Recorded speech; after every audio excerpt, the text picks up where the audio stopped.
السلام علیکم ورحمۃ اللہ وبرکاتہ۔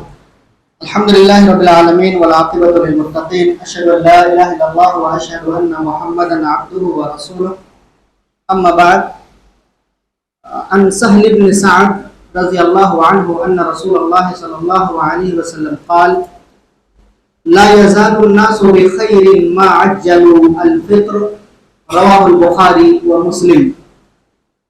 محترم مصلیان، گزشتہ درس میں آپ کے سامنے سحری کے تعلق سے کچھ باتیں بیان کی گئی تھی۔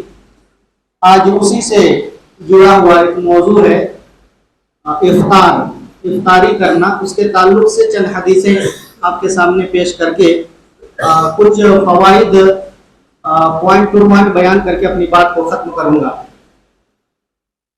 افطاری کیا ہے؟ یہ سب کو معلوم ہے کہ افطار یا جسے ہم لوگ افطاری کہتے ہیں، اس کا مطلب یہ ہوتا ہے کہ کسی بھی حلال چیز کو کھا کر کے انسان اپنے روزہ کو کھولے۔ روزہ کھولنا جسے ہم لوگ اردو میں کہتے ہیں، روزہ کھولنا۔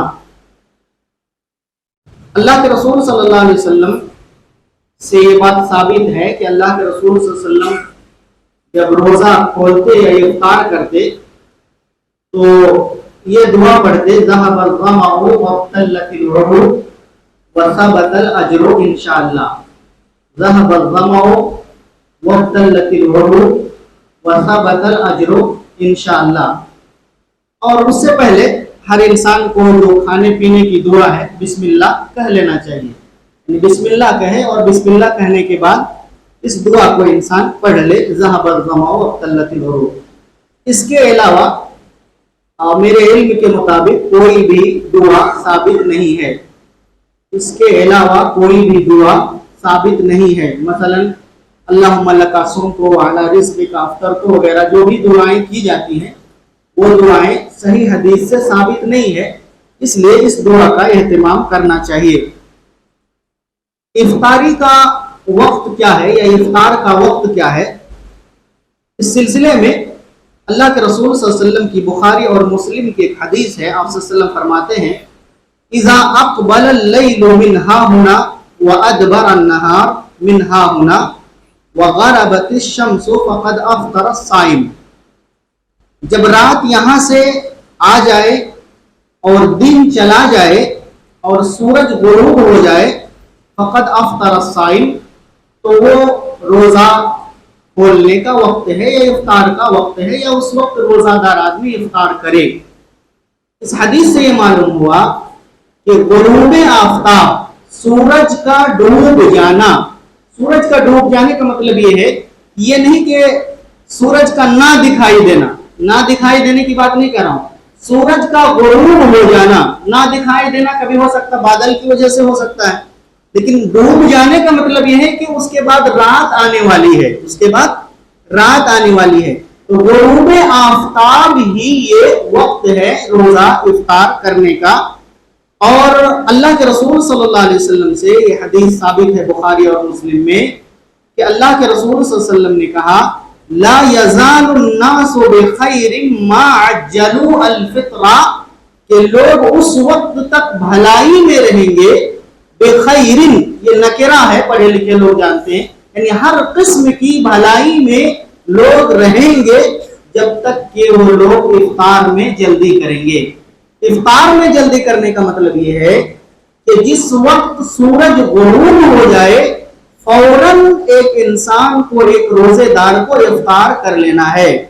آج لوگ جو احتیاط کے نام پر 5 منٹ 10 منٹ یا جتنے بھی منٹ لوگوں نے خاص کر رکھا ہے کہ غروب ہونے کے بعد بھی 5-7 منٹ بعد وہ افطار کرتے ہیں، اور ان کی دلیل کیا جانتے ہیں؟ ان کی دلیل یہ ہے کہ جب پورا دن بھوکا پیاسا رہ سکتا ہوں یا میں رہا ہوں تو اور 2-4 منٹ رہنے میں کیا حرج ہے، اور 2-4 منٹ رہنے میں کیا حرج ہے۔ یعنی شیطان پٹی بھی پڑھاتا ہے نا، تو بہت اچھی طرح پٹی پڑھاتا ہے۔ پٹی کیا پڑھاتا ہے شیطان؟ اور مزین کر کے بہترین انداز میں اس کے ذہن میں دلیل کو فٹ کرتا ہے۔ ارے اتنا 13 گھنٹہ رہ چکے ہو تو اور 5 منٹ رہنے میں کیا ہے؟ اور اس سے وہ بھلائی سے محروم کرتا ہے ہمیں اور آپ کو، یا کہہ لیجئے سنت سے دور کرنے کی کوشش کرتا ہے، سنت سے دور کرنے کی کوشش کرتا ہے۔ اس لیے احتیاط کے نام سے کوئی بھی چیز شریعت میں موجود نہیں ہے کہ انسان احتیاط کے لیے کوئی بھی خاص وقت متعین کرے اور اسے احتیاط کا نام دے۔ آدمی کو احتیاط یہ کرنا چاہیے کہ جلدی کرے تاکہ اللہ کے رسول صلی اللہ علیہ وسلم کی جو حدیث ہے، جو بھلائی ہے، وہ ہمیں حاصل ہو۔ اس طرح انسان کو سوچنا چاہیے۔ اللہ کے رسول صلی اللہ علیہ وسلم نے کئی ایک حدیثیں بیان کیا اس سلسلے میں کہ افطار میں ایک انسان کو جلدی کرنی چاہیے۔ چنانچہ سہل بن سعد رضی اللہ عنہ روایت کرتے ہیں، ایک حدیث میں اللہ کے رسول نے فرمایا، ابن خزیمہ کی روایت ہے، صحیح الترغیب میں بھی یہ روایت موجود ہے۔ آپ صلی اللہ علیہ وسلم بیان فرماتے ہیں، لا تزال امتی علی سنتی ما لم تنتظر بفطرها النجوم۔ کہتے ہیں اللہ کے رسول کہ میری امت میری سنت پر قائم رہے گی جب تک کہ افطار کرنے میں وہ ستاروں کا انتظار نہ کرے، ستاروں کے نکلنے کا انتظار نہ کرے۔ اگر تو میری امت کے لوگ میری سنت پر قائم رہیں گے، یا میری امت سنت پر قائم رہے گی۔ اور آپ صلی اللہ علیہ وسلم نے ایک اور حدیث میں بیان فرمایا، مسند احمد کی روایت ہے، شیخ البانی نے اس حدیث کو حسن کہا ہے۔ اللہ کے رسول بیان فرماتے ہیں، لا یزال الدین ظاہرا ما عجل الناس الفطر لأن اليہود والنصارى یؤخرون۔ دین اس وقت تک غالب رہے گا، ذرا غور سے سنیے، دین اس وقت تک غالب رہے گا جب تک لوگ افطار کرنے میں جلدی کریں گے، کیونکہ یہود و نصارہ لیٹ سے افطار کیا کرتے تھے، تاخیر سے افطار کیا کرتے تھے۔ اب ذرا حدیث کے لفظ پر غور کیجئے، کہا دین غالب رہے گا۔ آج ہم مسلمان ہر جگہ مظلوم ہیں، آج مسلمانوں پر ظلم ہو رہا ہے، ہمارے اوپر ستم ڈھائے جا رہے ہیں اور ہم ہر جگہ مغلوب ہیں۔ کہیں ایسا تو نہیں ہے کہ ہم نے سنت کو چھوڑ دیا ہے، دین کو چھوڑ دیا ہے، صحیح طریقے کو چھوڑ دیا ہے، جس کی وجہ سے آج دشمن ہم پر غالب ہو چکے ہیں اور ہم مغلوب ہو چکے ہیں؟ اللہ کے رسول صلی اللہ علیہ وسلم بیان فرماتے ہیں، دیکھیں سنت کو معمولی نہیں سمجھنا چاہیے، کوئی بھی سنت، یہاں تک کہ کھانے پینے کے سلسلے میں اللہ کے رسول کیا کہتے ہیں، افطار میں اگر لوگ جلدی کریں گے یا میری امت کے لوگ جلدی کریں گے تو دین غالب رہے گا، یعنی پورا دین اسلام اور مسلمان غالب رہیں گے۔ یہ کوئی معمولی چیز نہیں ہے۔ اسی طریقے سے اہل کتاب کا اور شیعہ کا یہ طریقہ رہا ہے کہ وہ لوگ اس وقت تک افطار نہیں کرتے ہیں جب تک کہ ستارے ظاہر نہیں ہو جاتے ہیں۔ اس لیے انسان کو افطار میں جلدی کرنا چاہیے، اسی میں بھلائی ہے۔ افطار کے وقت کی فضیلت کیا ہے؟ افطار کے وقت کی فضیلت کیا ہے؟ اس سلسلے میں جابر رضی اللہ عنہ بیان کرتے ہیں، ابن ماجہ کی صحیح روایت ہے، اللہ کے رسول صلی اللہ علیہ وسلم بیان فرماتے ہیں، ان للہ عند کل فطر عتقا وذالک فی کل لیلۃ۔ ہر افطار کے وقت، ہر رات اللہ تبارک و تعالی لوگوں کو جہنم سے آزاد کرتا ہے۔ لوگوں کو جہنم سے آزاد کرتا ہے کا مطلب یہ ہے کہ اللہ تعالیٰ ان لوگوں کو جن کا نام جہنمیوں میں ہے یا جن کے سلسلے میں جہنم کا فیصلہ ہو چکا ہے، اللہ تعالیٰ اپنے فضل و کرم سے اس فضیلت والے وقت میں ان کو جہنم سے آزاد کر کے جنت کا پروانہ جاری کرتا ہے، یا ان کو جنتیوں میں اللہ تعالیٰ رکھ دیتا ہے، یا ان کو جنتیوں میں اللہ تعالیٰ شمار کر لیتا ہے۔ یہ بڑی فضیلت کی بات ہے۔ میں نے کیا کہا؟ اللہ کے رسول نے فرمایا ہر رات، یعنی 29 روزہ ہو تو 29 دن، 30 روزہ ہو تو 30 دن، جب ہم افطار کرتے ہیں تو اللہ تبارک و تعالیٰ لوگوں کو جہنم سے آزاد کرتا ہے۔ تو یہ بڑی فضیلت کا وقت ہے۔ البتہ اس سلسلے میں جو ایک حدیث ہے کہ ان للصائم عند فطره لدعوۃ ما ترد، کہ فطر کے وقت یا افطار کے وقت روزے دار کی دعا رد نہیں کی جاتی، افطار کے وقت روزے دار کی دعا رد نہیں کی جاتی۔ یہ حدیث صحیح نہیں ہے، یہ حدیث صحیح نہیں ہے، یہ حدیث ضعیف ہے، شیخ البانی نے اس حدیث کو ضعیف کہا ہے۔ معلوم کیا ہوا؟ معلوم یہ ہوا کہ خاص کر کے ایک وقت 5-10 منٹ کا متعین کرنا کہ افطار کے وقت ہی دعا قبول ہوتی ہے یا اس کو دعا کی قبولیت کا وقت سمجھنا، یہ صحیح حدیث سے ثابت نہیں ہے۔ عام طور پر لوگوں کا رواج یہ ہے کہ پورا دن روزے سے رہتے ہیں لیکن دعا نہیں کرتے، لیکن وہی 2-4 منٹ دعا کرتے ہیں۔ بات کو میری سمجھے گا، الٹا مفہوم نہ سمجھیے گا۔ میں یہ کہنا چاہ رہا ہوں یہ وقت صرف خاص نہیں ہے کہ اللہ تعالیٰ دعا کو قبول کرے، بلکہ جس وقت سے روزہ رکھا ہے ایک مسلمان نے، یا آپ کہہ لیجئے جب سے روزہ یعنی فجر کی اذان ہو گئی اس وقت سے لے کر کے مغرب کی اذان ہونے تک دعا کی قبولیت کا وقت ہے۔ اتنا لمبا چوڑا وقت ہے کیونکہ اللہ کے رسول صلی اللہ علیہ وسلم فرمایا روزے دار کی دعا قبول ہوتی ہے۔ اس لیے 10 منٹ کے لیے خاص کرنا یا مختصر وقت کے لیے خاص کرنا یہ صحیح نہیں ہے۔ ہمیشہ انسان کو دعا کرتے رہنی چاہیے، جب بھی انسان روزے کی حالت میں ہو تو یہ زیادہ قبولیت کا وقت ہوتا ہے۔ ایک اور چیز یہ ہے کہ روزہ کس چیز سے افطار کیا جائے، کس چیز سے روزہ کھولا جائے۔ اس سلسلے میں کوئی بھی حلال چیز سے جس طرح روزہ رکھ سکتے ہیں، سحری کھا سکتے ہیں، ایسے ہی کسی بھی حلال چیز سے انسان افطار کر سکتا ہے، کوئی حرج کی بات نہیں ہے۔ البتہ اللہ کے رسول صلی اللہ علیہ وسلم کا جو طریقہ تھا، جیسا کہ انس رضی اللہ عنہ بیان کرتے ہیں کہ اللہ کے رسول چند تازہ کھجوریں کھا کر کے روزہ کو افطار کیا کرتے تھے۔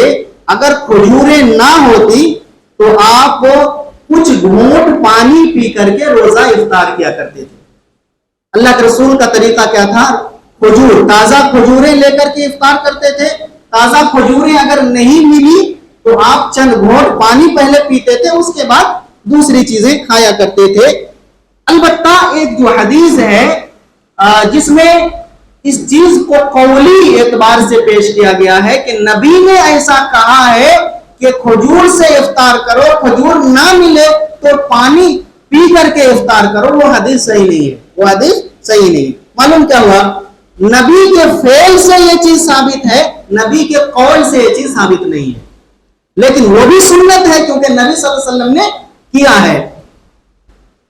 ایک چیز تو مسلمان ہونے کے ناطے یہ ہے کہ نبی نے کیا ہے تو ہمیں کرنا ہے، بات ختم۔ لیکن ایک دوسری چیز یہ ہے کہ طبی اعتبار سے بھی، سائنس کے اعتبار سے بھی اس چیز کا بڑا فائدہ ہے کہ ایک انسان کھجور سے افطاری کرے یا کسی میٹھی چیز سے افطاری کرے، یا اگر یہ چیزیں میسر نہ ہوں تو انسان پانی سے افطار کرے، یہ طبی اعتبار سے بھی زیادہ مفید ہے۔ علامہ ابن قیم رحمہ اللہ جو طب نبوی کے بہت مشہور عالم دین ہیں، طب نبوی کا کے بہت مشہور عالم دین ہیں، علامہ ابن تیمیہ رحمہ اللہ کے شاگرد ہیں، زاد المعاد ان کی بہت مشہور کتاب ہے، اس میں یہ بتاتے ہیں کہ نبی نے ایسا کیا تو اس میں کون سا کیا سائنس ہے، اس میں یا ڈاکٹری اعتبار سے کیا فائدہ ہے، کون ساری چیزوں کو بیان کرتے ہیں۔ وہ بیان کرتے ہیں کہ انسان کا جب معدہ خالی ہوتا ہے، انسان کا جب معدہ خالی ہوتا ہے تو اس وقت میٹھی چیز کو کھانا یہ معدے کے لیے زیادہ مفید اور مقوی چیز ہے۔ اسی طریقے سے میٹھی چیز کھانا، کھجوریں کھانا، یہ آنکھ کی روشنی کو بڑھاتا ہے، یہ آنکھ کی روشنی کو بڑھاتا ہے۔ اسی طریقے سے وہ بیان کرتے ہیں کیونکہ مدینے والے کی شیرنی جو تھی اس وقت کیا تھی؟ کھجوریں ہی ہوا کرتی تھی، اس لیے وہ کھجور سے کھولا کرتے تھے۔ اگر کسی کو کھجور میسر نہ ہو تو میٹھی چیزوں کو انسان کو استعمال کرنا چاہیے افطار کے وقت، کیونکہ کلیجہ جب خشک ہوتا ہے یا کڈنی جب خشک ہوتی ہے تو ایسی صورت میں سب سے پہلے میٹھی چیز یا کہہ لیجئے پانی جانا چاہیے۔ وہ بیان کرتے ہیں ابن قیم رحمہ اللہ، الماء یطفئ لہیب المعدۃ وحرارۃ الصوم، پانی جو ہے یہ معدہ کی گرمی کو، حدت کو، حرارت کو بجھا دیتا ہے، ختم کر دیتا ہے، اور اسی طریقے سے روزے کی گرمی کو بھی ختم کر دیتا ہے۔